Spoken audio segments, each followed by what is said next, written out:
അസ്സലാമലൈക്കും. ഞാനിവിടെ പറയാൻ പോകുന്ന കഥ പണ്ഡിതനെ തോൽപ്പിച്ച വൃദ്ധ. ഇസ്രായേൽ ജനതയിൽ വലിയൊരു പണ്ഡിതനുണ്ടായിരുന്നു.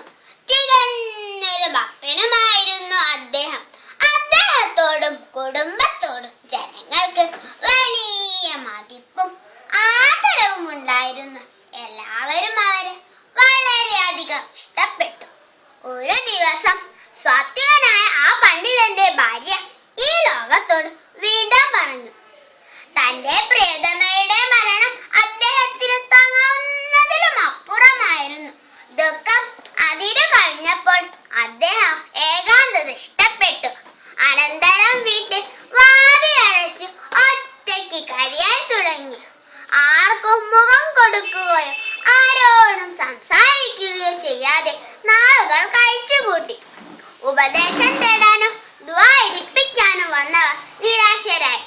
ഈ സമയത്താണ് നാട്ടിലെ പണ്ഡിതയായ വൃദ്ധ സ്ത്രീ രംഗത്ത് വന്നത്. പണ്ഡിതന്റെ ഈ അവസ്ഥയ്ക്ക് മാറ്റമുണ്ടാക്കുന്നതിന് അവർ യുക്തി പ്രയോഗിക്കുവാൻ അവർ തീരുമാനിച്ചു. അങ്ങനെ പണ്ഡിതനോട് നേരിട്ട് സംസാരിക്കാൻ വൃദ്ധ തയ്യാറായി. അങ്ങനെ പണ്ഡിതന്റെ വീട്ടിൽ ചെന്നു. പക്ഷേ വീട് അടഞ്ഞു തന്നെ കിടപ്പാണ്. അകത്തു നിന്ന് പൂട്ടിയിരിക്കുകയാണ്. ഇനി എന്തു ചെയ്യും? പണ്ഡിതനെ എങ്ങനെ കാണും? അവർ ആലോചിച്ചു. എനിക്ക് ഈ പണ്ഡിത ശ്രേഷ്ഠനോട് ചില കാര്യങ്ങൾ ചോദിച്ചു മനസ്സിലാക്കാനുണ്ട്. സുപ്രധാനമായ ഒരു ഫത്വ ആവശ്യമുണ്ട്. അതിനാൽ നിങ്ങൾ സൗകര്യം ചെയ്തു തരണം. വൃദ്ധ അവിടെ കണ്ട ജനങ്ങളോട് പറഞ്ഞു. അവർ ഇക്കാര്യം അകത്തേക്ക് വിളിച്ചു പറഞ്ഞു. വൃദ്ധയ്ക്ക് ഫത്വ നൽകാൻ സമ്മതം നൽകപ്പെട്ടു. ഏത് കാര്യത്തിലാണ് നിങ്ങൾക്ക് ഫത്വ ആവശ്യം? സന്ദർഭം മുതലെടുത്ത വൃദ്ധ വിശദീകരിച്ചു.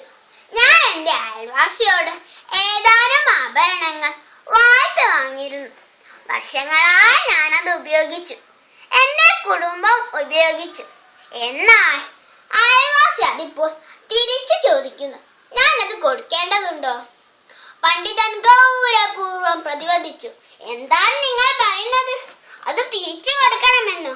അതതിന്റെ ഉടമസ്ഥന് എത്രയും പെട്ടെന്ന് കൊടുക്കേണ്ടതാണ് നിങ്ങളുടെ കടമ. ഇതെല്ലാം പറഞ്ഞതിന് ശേഷം അല്ലാഹു നിങ്ങൾക്ക് അനുഗ്രഹം ചൊരിയട്ടെ. അല്ലാഹു നിങ്ങൾക്ക് വായ്പ നൽകിയ ഒന്നിനെ അഥവാ നിങ്ങളുടെ ഭാര്യയെ അല്ലാഹു തിരിച്ചു ചോദിച്ചതിനെയാണോ നിങ്ങൾ ഇങ്ങനെ ദുഃഖിച്ചും ചിന്തിച്ചും കാലം കഴിക്കുന്നത്? ഉടമസ്ഥന് കൊടുക്കാൻ നിങ്ങളും ബാധ്യസ്ഥനല്ലേ?